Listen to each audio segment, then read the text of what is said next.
Hi guys, welcome back to my channel. চলে এসেছি আবার একটা লাঞ্চ ব্লগ নিয়ে তোমাদের সঙ্গে। ঠিক আছে বন্ধুরা, চলো শেয়ার করে দিই আমি আমার আজকের লাঞ্চ মেনু। ঠিক আছে, প্রথমেই আছে সাদা ভাত,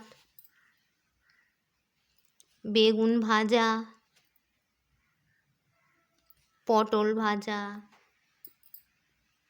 মাংসের ভুনা,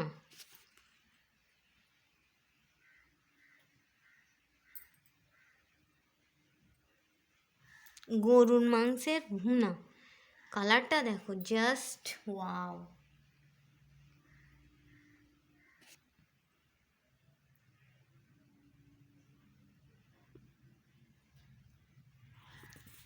ঠিক আছে বন্ধুরা, আর আছে মুরগির মাংস আলু দিয়ে লাল লাল ঝোল।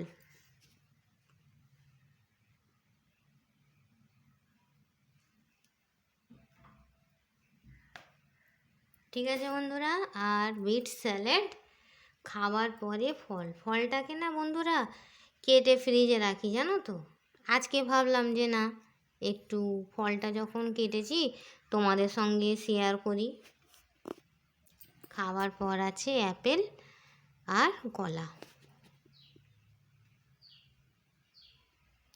ঠিক আছে বন্ধুরা, তোমরা কারা কারা তোমরা সব কী দিয়ে লাঞ্চ করেছো আমাকে জানাবে একটু কমেন্ট বক্সে। ঠিক আছে বন্ধুরা, স্যালাড কেটেছি দেখো, খালি নুন আর লেবুটা ওপর থেকে স্প্রিঙ্কল করে দেবো, তাহলেই হবে।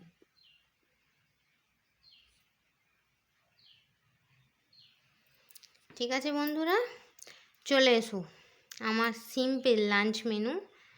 বেগুন ভাজা, পটল ভাজা, সাদা ভাত, মুরগির মাংসের তরকারি, গরুর মাংসের ভুনা, স্যালাড। ঠিক আছে বন্ধুরা, চলে এসো কে কে আমার সঙ্গে লাঞ্চ করবে, কার গরুর মাংসের ভুনা ফেভারেট আর কার মুরগির লাল ঝোল ফেভারেট, আমাকে একটু কমেন্ট করবে। আমার চ্যানেলটাকে একটু সাবস্ক্রাইব করে দেবে তো। ঠিক আছে বন্ধুরা, আমার ভিডিওটাতে লাইক করবে, কমেন্ট করবে, শেয়ার করে দেবে। ঠিক আছে বন্ধুরা, তো শেয়ার করে দিলাম আমার লাঞ্চ মেনু। কে কে খাবে চলে এসো।